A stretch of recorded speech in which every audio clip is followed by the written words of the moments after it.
इस news channel पर जो भी वक्ता ने कहा वो उसकी अपनी राय है जिसकी पुष्टि नेशन न्यूज इंडिया नहीं करता। धन्यवाद।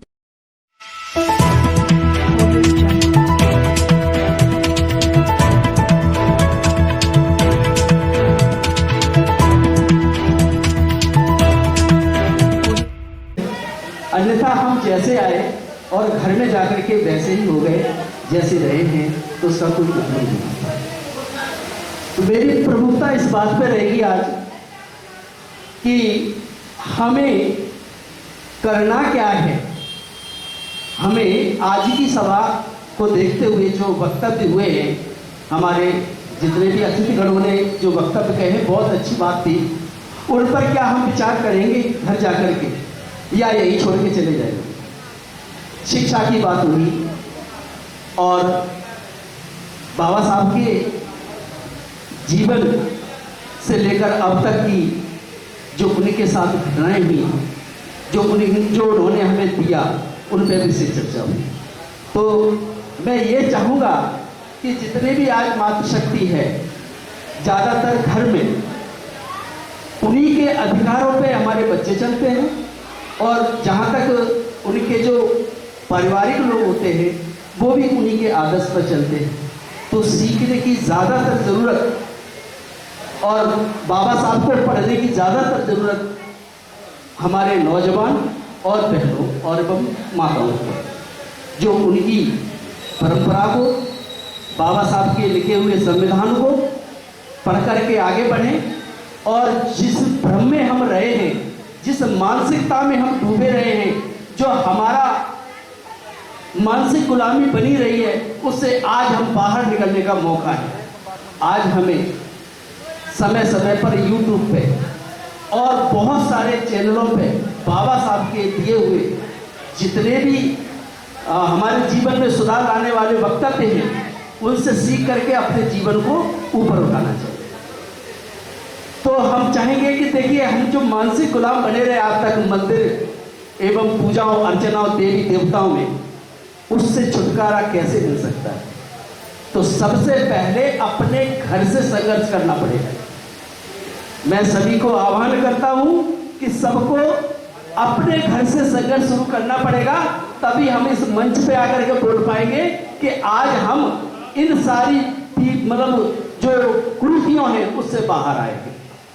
देखिए, हमें कैसे मानसिक गुलाम बनाया है कि बच्चे के गले में काला धागा बांधो तो नजर नहीं लगेगी।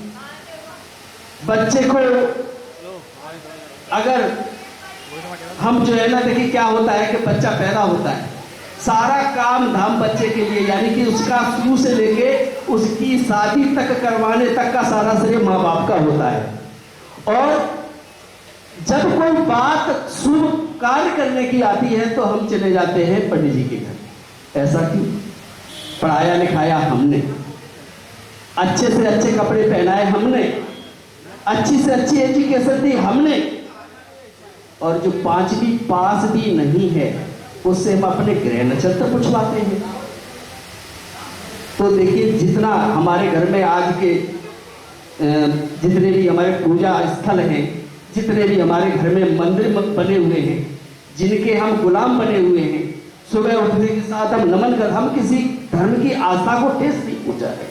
हम सिर्फ उन चीजों को बता रहे हैं जिससे हमें एजुकेशन, यानी कि शिक्षा जो हमारी छूट गई है, जो हमें पढ़ा करके उसी शिक्षा में लाया गया है कि हमने राम पढ़े, भगवान पढ़े, ठीक है, आदर्श उनके मानते, आदर्श बहुत अच्छे हैं, उन आदर्शों पे हमें चलना चाहिए। लेकिन इतना अंधा नहीं हो जाना चाहिए कि हर चीज में हम अपने पति को छोड़ करके, बीमार पति को छोड़ करके, बीमार बच्चों को छोड़ करके हम मंदिरों में जाकर के अपना, उन दीवारों में जाकर के हम अपना सिर झुकाएं और उनसे हम प्रार्थना करें कि मेरे बच्चे को ठीक कर दो और हमारे पति को ठीक कर दो। तो ऐसा कभी संभव नहीं हो सकता है।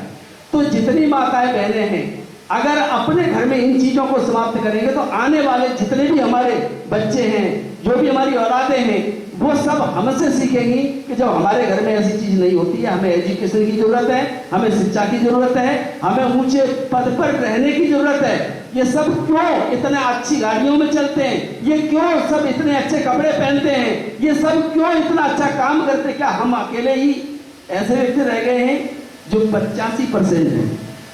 कितने परसेंट हैं? एसटी ओबीसी कुल मिलाकर के और माइनॉरिटी, ये हम 85% लोग हैं, जिसमें मात्र 15% लोग हम पर हावी है। कारण क्या है कि हमें शिक्षा से वंचित किया गया, मंदिर मस्जिदों में भटकाया गया और हमें उन लोगों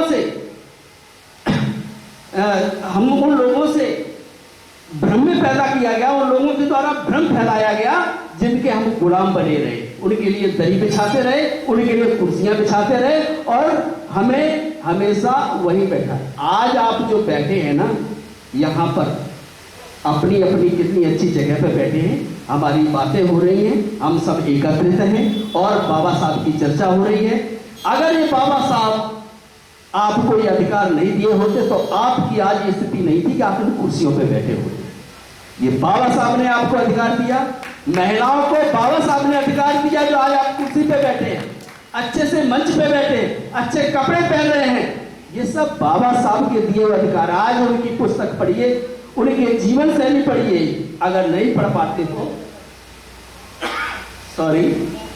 तो आप कुछ मत करिए, YouTube पे सिर्फ बाबा साहब के नाम का चैनल देख लीजिए, आपको समझ में आ जाएगा कि हम कितने अंधेरे में हैं।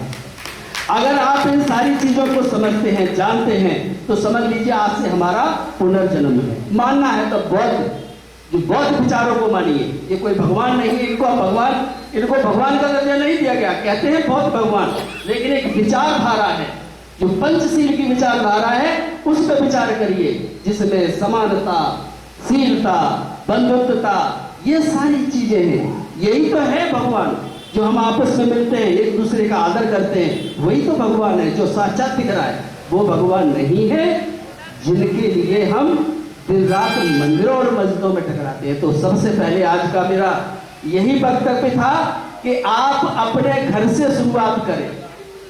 महिलाओं से अनुरोध है, सभी बंधुओं से अनुरोध है कि ये लड़ाई घर से शुरू करनी है कि जिन बंधनों में हम बंधे रहे, जिन कुरीतियों में हम चलते रहे, उनको समाप्त करने का आज मेरा दिन आ गया है और उसे हम समाप्त करेंगे और शिक्षा की ओर बढ़ेंगे। बाबा साहब ने कहा कि शिक्षा वो शेरनी का दूध है जो पिएगा और दहाड़ेगा। आप अगर पढ़े लिखे हैं तो अच्छे मंच से, अच्छे लोगों में अपनी बात रख सकेंगे, वरना क्या करेंगे? दरी बिछाते रहेंगे और कुर्सियां उठाते रहेंगे। तो आज की हमारी विचारधारा आप, और ये बहुत अच्छा मंच, मैं पहले अपना परिचय दे दूं, वैसे देना तो शुरू में चाहिए था लेकिन कोई बात नहीं। मैं राम प्रकाश कठेरिया, जो धान गुजात आती है ना एससी की, जिला इटावा मेरा पैतृक स्थान है, यहाँ मैं संगम बिहार में रहता हूँ। और आज मुझे बहुत अच्छा लगा जब हमारे मित्रगण सूरज भाई ने मुझे सूचना दी कि हमारे यहाँ ऐसी ऐसी सभा हो रही है, आप आमंत्रित हैं। मुझे बेहद खुशी हुई और आज हम इस मंच पे खड़े होकर दो शब्द बोल रहे हैं। आप सबका बहुत बहुत धन्यवाद। आपने हमें बुलाया, आपने मुझे सुना, इसके लिए भी मैं आपका तहे दिल से धन्यवाद करता हूं।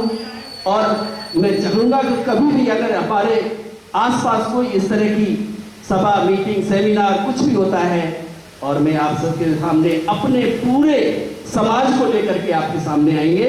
और ये जो मंच बना है ना, इस मंच पे हम अपनी उपस्थिति दिखाएंगे और आपके साथ खड़े रहेंगे। अब जो खाई खुली हुई है हमारे बीच में, खाई समझते हैं? खाई इस बात की खुदी हुई है कि हम एक जगह बैठ के, यहाँ तो शहर है, ये क्या है हमारा दिल्ली शहर है, यहाँ तो हम बैठे हैं। गांव में इतनी लंबी आज भी खाई खुदी हुई है कि हम बराबर आपस में ही नहीं बैठ पा रहे हैं। हम बराबर में आपस में नहीं बैठ पा रहे, आपस में बैठ के खाना नहीं खा पा रहे, आज भी खाई खुदी हुई है। तो इस खाई को हम कैसे दूर कर पाएंगे? क्या उपाय है उसका? उसका उपाय यही है कि जब इतनी बड़ी महासभा ने अपना वीणा उठाया है कि हम एक करेंगे सबको, तो रोटी और बेटी तक जाना चाहिए। मेरा विचार यही है, सबके साथ रोटी और बेटी का नाता होना चाहिए। अपने आप सब एक मंच पे आ जाएंगे, दूरियां बिल्कुल खत्म हो जाएंगी और हमें कोई टाइटल की जरूरत नहीं पड़ेगी। हम होंगे तो क्या होंगे? हम एक समाज में, लिखा है ना ओबीसी महासभा, तो एक महासभा में उपस्थित सभी एक ही जन, कोई नहीं कहेगा कि हम सर वर्मा है, गधा लोग है, कि यादव है, कहीं रहे, कि गडरिया है, कि गुजर है, कोई नहीं। हमारी एक जात होगी, वो होगी SC ST माइनॉरिटी, और उसके अलावा कोई जात नहीं होगी। हम मानव है, मानवता हमारी रहेगी और मानवता के साथ ही हम चलेंगे। तो मेरा बहनों से अनुरोध है कि बहनों भाइयों आपसे भी कि पहली लड़ाई घर में लड़नी है, आज ही से लड़नी है। हमने लड़ी, जैसे मेरी पत्नी बहुत देख देख के पड़ोसियों को वो 1 घंटी बजाए तो मेरी मैडम 2-2 घंटियां बजाए और दिन रात पूजा में लगी रहे। मैंने अपने घर से लड़ाई लड़ी। मैं सूरज भैया को अपनी पूरी बात बताई कि भैया आज हमने दूसरा जन्म लिया है, मेरे घर से देवी देवता खत्म कर दिए। मैंने उसे इतनी मतलब मैंने अपने घर से लड़ाई लड़ी, आज मैं पवित्र हुआ। मुझे पता नहीं था कि बहनाएं भी हमें अपनी पत्नी को लाते और उनसे हम 2 बातें आपको सुनवाते। मैंने सब कुछ साफ कर दिया और मेरे बच्चे आज जो बिल्कुल जो है ना बाबा साहब से वंचित थे, मेरी पत्नी बाबा साहब से वंचित थी, आज हमारे घर में उन्हीं की पूजा होती है। वही भगवान है जिन्होंने मुझे सब कुछ दिया, जन्म दिया, मुझे अच्छे कपड़े पहनने को दिए, मुझे अच्छी जगह बैठने को दी, मुझे अच्छी एजुकेशन दी, मुझे बोलने का अधिकार दिया। तो ये बाबा साहब से बढ़कर भगवान कौन होगा? तो मैं चाहता हूं कि सभी लोग अपनी मानसिकता हटाए। एक छोटी सी कहानी सुना करके मैं अपना वक्त खत्म करूंगा कि हम कितने अंधकार में हैं। देखिए गांव में ना एक गधा घूम रहा था और छोटे छोटे बच्चे वहां खेल रहे थे। तो एक बच्चा जो है ना, वहां सभी जाति के बच्चे खेल रहे थे फील्ड में। उसमें जाटव समाज के भी थे, उसमें यादव समाज के भी थे, उसमें पंडित जी समाज के भी बच्चे थे। बच्चे तो बच्चे होते हैं, खेल रहे थे। तो वहां एक गधा चल रहा था फील्ड में। तो संतोष नाम का एक बच्चा था, उसने उस गधे की पूंछ में एक कनस्तर बांध दिया। क्या बांध दिया? कनस्तर। और कनस्तर बांध के और एक उसमें डंडा बांध दिया। वो थे सारे बच्चे वही इकट्ठे, लेकिन उसने जो है ना बांध के उसमें एक डंडा मार दिया। अब गधा भागने लगा। जब गधा भागने लगा तो पीछे से जो कनस्तर था ना वो उसके पैरों में लगने लगा और खटर पटर की जितनी ज्यादा आवाज आए उतनी तेज भागता रहा। भागता क्योंकि उसके पैर से लगे वो उतनी तेज भागे। वो भागते भागते वो गधा मर गया।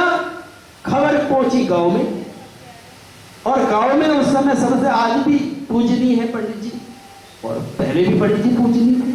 तो खबर वहां पंडित जी के पास गई कि गांव में भाई धोबी का गधा मर गया, भाई उसका मुआवजा कौन करेगा। तो वहां सब बच्चों को बुलाया गया और पंडित जी के पास पहुंचाए गए। बोले क्या करे साहब पंडित जी, ये गधा गांव में धोबी का मर गया, अब इसके लिए तो बड़ा वो हो गई भाई, एक तो हत्या हो गई और दूसरी जो है देखो एक का नुकसान हो गया। तो पंडित जी बोले कि सबको गंगा जी नहाना पड़ेगा, सबको गंगा जी नहाना पड़ेगा। बोले ये तो भाई गंगा जी कैसे जाए कि भाई जिस बच्चे ने उस गधे को मारा है या जिस बच्चे ने उस गधे के साथ दुर्व्यवहार किया है उन सबको गंगा जी नहाना पड़ेगा। तो वही वो बच्चे बैठे थे छोटे छोटे, तो बोले कि भाई हम तो ठीक है गंगा जी तो हम नहा लेंगे, जाकर हम पापा के पास चले जाएंगे, कोई बात नहीं। और उनके माँ बाप भी वही थे।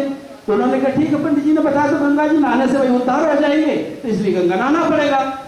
लेकिन एक बच्चा बोला कि पंडित जी पूंछ में जो कनस्तर बांधा था वो तो संतोष ने बांधा था। कि कौन सा संतोष? का आपका लड़का संतोष। बोले अच्छा बुलाओ संतोष को। तो वो निकल के बाहर आया, मतलब घर के अंदर से बाहर आ गया निकल के। बोला बेटा तुमने गधे के पूंछ में कनस्तर बांधा था? कि हाँ मैंने बांधा था। अब बच्चा तो बच्चा सच्चाई बोलेगा। तो पंडित जी बोले कि 4 चमार बीच संतोषा, गधा मरेगा कोई न दोषा। अब किसी को कोई गंगा नहीं नहानी है, आप लोग घर जाइए। तो इस कुरीतियों में जो फंसे रहे, अब देखिए कोई दोष नहीं रहा। संतोष नाम के अगर बच्चे ने गधे के पीछे वो बांधिया कनस्तर, वो मर गया तो कोई दोष नहीं। वैसे वो 4 बच्चे जो SC के थे उन्हें सबको गंगा नहानी पड़ गई। तो सोचिए, समझिए, विचार करिए, इन चीजों में कुछ भी नहीं है। और मुझे बोलने का मौका दिया, बहुत बहुत धन्यवाद। जय भीम, जय भीम, जय भीम नमो होता है। और आप सभी का बहुत बहुत धन्यवाद इस मंच से, और मुझे बोलने का समय दिया, इसका बहुत बहुत शुक्रिया। ना इसका शौक है हमें, ना मोहब्बत करने का, हम भीमराज प्रेमी हैं। Press the bell icon on the YouTube app and never miss another update.